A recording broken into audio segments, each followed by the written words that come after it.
More than any other genre of art, I think I despise street photography the most. It can be wildly unethical, exploitative, and above all else, exudes entitlement. Hi, my name is catgraffam.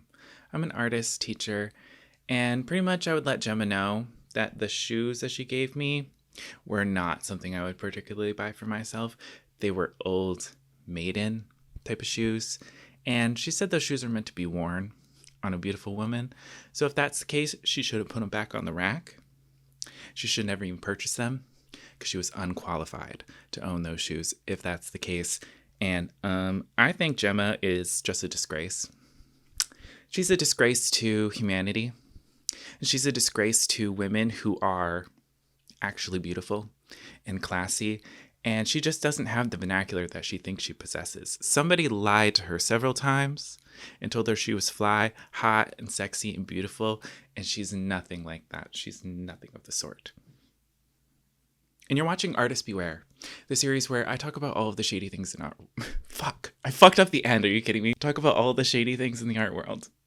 YouTube is full of videos of people who fancy themselves as street photographers, and they show you how to improve your skills as a street photographer with confrontation and confidence. This one particular video was suggested to me, and it was so infuriating. And it's definitely not the only video of its kind. There are tons of videos like this. So while I'm going to use this video as an example throughout this video, it is not the only one by a stretch. I know people are going to take issue with my opinion. I've been in arguments with other artists that I respect in the past about street photography or drawing people in public, but I'm pretty seated in my perspective. You're entitled to your opinion, but some opinions are just wrong. And let me also say, before I get into the meat of this video, that I think there is ethical street photography and it can be worthwhile. So let's start with looking at what street photography is.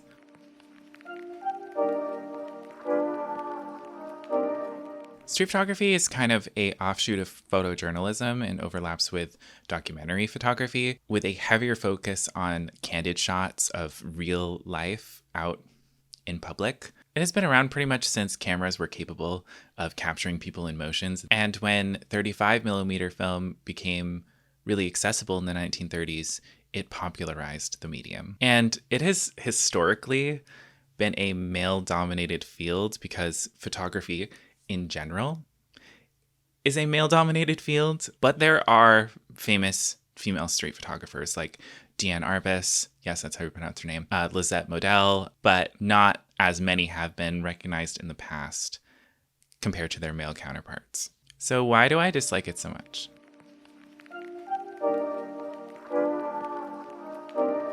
To me, a lot of street photography is at best like an invasion of somebody's privacy, and at worst, grossly exploitative. I struggled to watch street photographers in action to make this video because the sheer entitlement that they believe they have to be worthy of snapping photos up in somebody's face, like on the street, makes my blood boil. And then on top of that, they're then promoting the practice and publishing it publicly online. I think it particularly hits a nerve with me because I know what it feels like to be on the other side of the camera. I've been out as a trans woman for nearly a decade at this point. And in that time, I have watched people just straight up take my photo in public, not even trying to hide it and gawk at my appearance because I'm trans. It is a thing that's happened to me many times, and it feels horrible every time it happens. And this is not a thing that's exclusive to being trans either. If you're a woman, disabled, homeless, fat, queer, or a person of color, you can probably wrap your head around how violating it feels to be the constant subject of strangers' voyeurism if you haven't already been yourself. Women know what it's like to have their bodies sexualized and objectified by men out in public, and disabled people know what it's like to be humanized by people constantly staring at them because they are disabled, and fat people experience horrible remarks and are treated less than because of the shapes of their bodies. Black people especially are constantly surveilled and viewed as criminals and needing to be watched by white people when they are in stores or by cops when they are on the street, driving a car, just going about their business. And this type of non-consensual street photography embodies all of those dehumanizing acts that people already experience on a daily basis, capturing it and framing it as art, even if the photographer isn't intending to cause harm to somebody. And that's because somebody can't know your intentions when you just go up and snap a photo in their face and walk away. They only experience the impact. You cannot expect somebody to be able to discern the difference between a street photographer and somebody taking photos of them for nefarious purposes. People might say, it's not that big of a deal. I don't see why people get so upset. It's just a picture. It has nothing to do with this woke PC nonsense. Like, go take a nap, Brad. I shouldn't have to state the potential risks when we are in an age where somebody can just take a photo of you without your consent or knowledge and then share it instantly to thousands of people, or it potentially going viral and even getting out of the hands of the photographer. Street photography doesn't have the same anonymity that it did in the 1900s. It is a lot higher stakes now and requires much more consideration. Just because you don't care if somebody took your photo or some of the subjects of your photos don't care does not mean everybody else isn't bothered by it. Most people do not want their photo taken in public without their consent, especially by somebody they could be perceiving as a threat.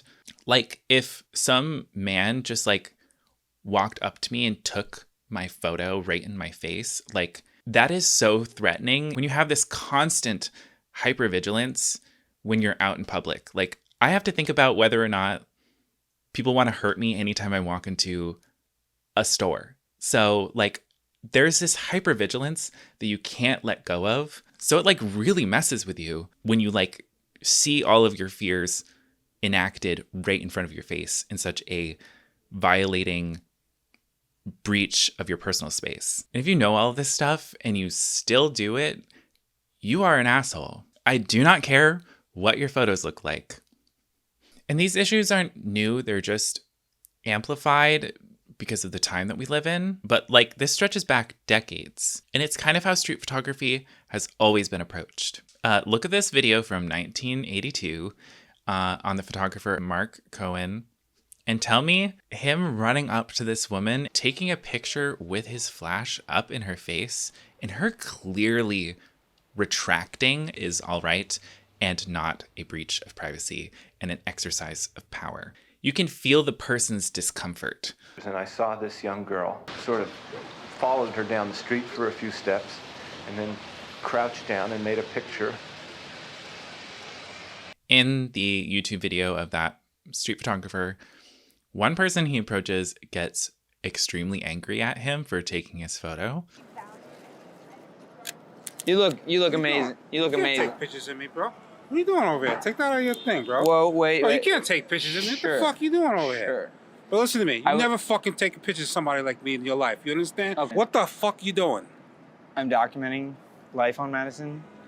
That's all I'm doing. It ain't a part of my fucking life. You get that shit the fuck out of here. The photographer knows what he's doing and the potential for this reaction and even admits to it, but brushes it off as like part of the experience that comes with the territory or as a joke. You've very much been attached to the flash photos and flash photography. Yeah, like I'm gonna fuck this guy's day up right here. No, he's cool though. He's cool. He'll be fine.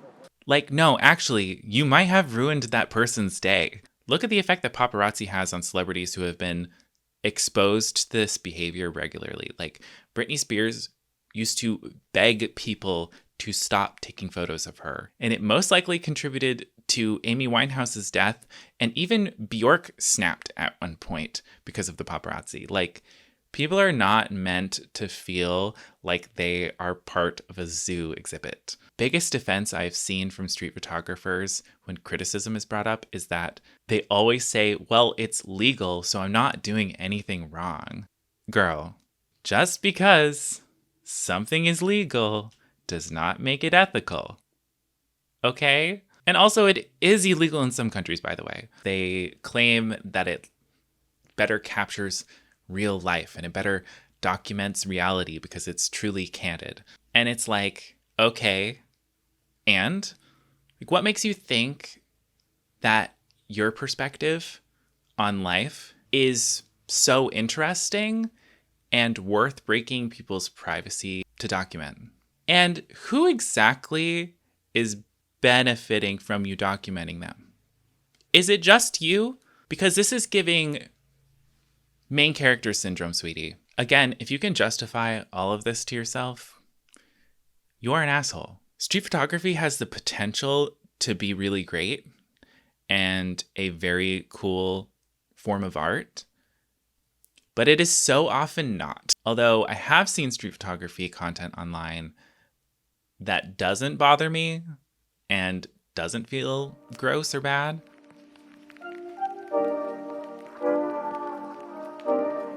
Like this video from James Red, who filmed himself taking photos on the street, but just approaches and introduces himself to his subjects beforehand, leading to fun conversations and additional insight into each person. Or like this Art21 video following Catherine Opie on a photo walk in her neighborhood, who makes her subjects feel like celebrated and comfortable. For me, this style provides more perspective on the subject and actually documents culture in a much deeper way than street photographers who just run up and snap a photo claim to be doing. And the difference to me is that in those photos, they simply just ask someone if they can take their photo before they take it, instead of doing it and asking for forgiveness. The fact is that you can take a great candid photo of somebody, even if they know you're going to take their photo and have agreed to it.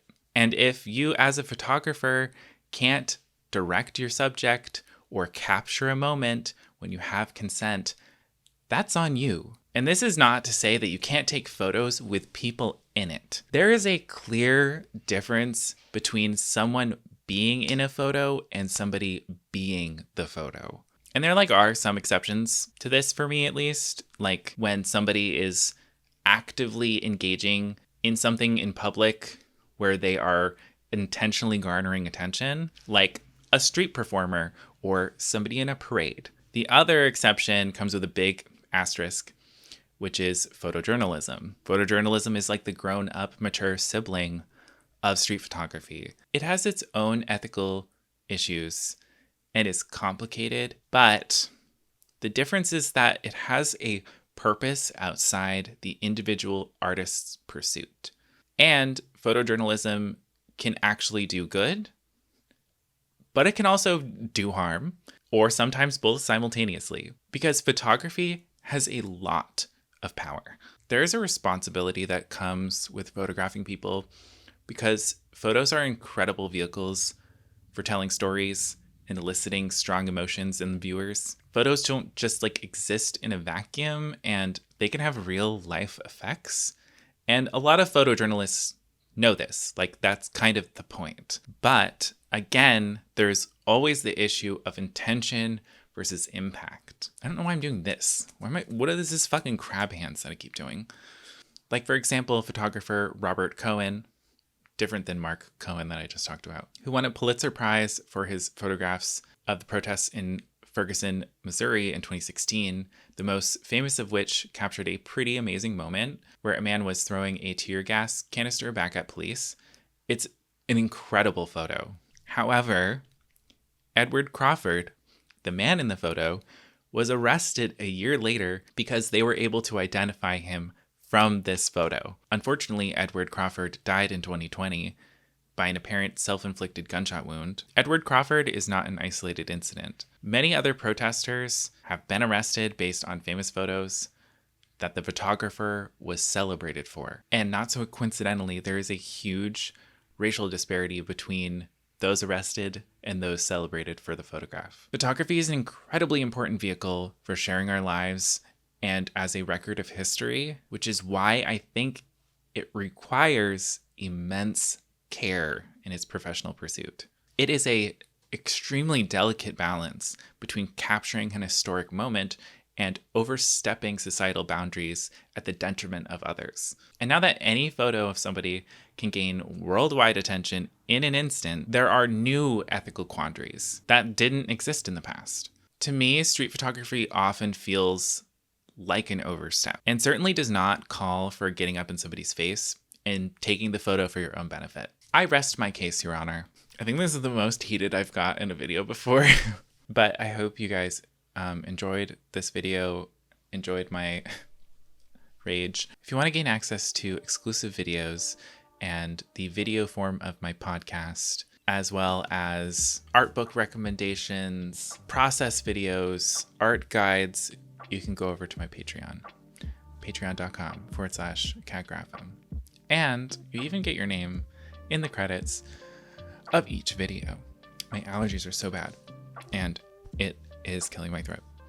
Okay, I think I need to go lay down now. Good night.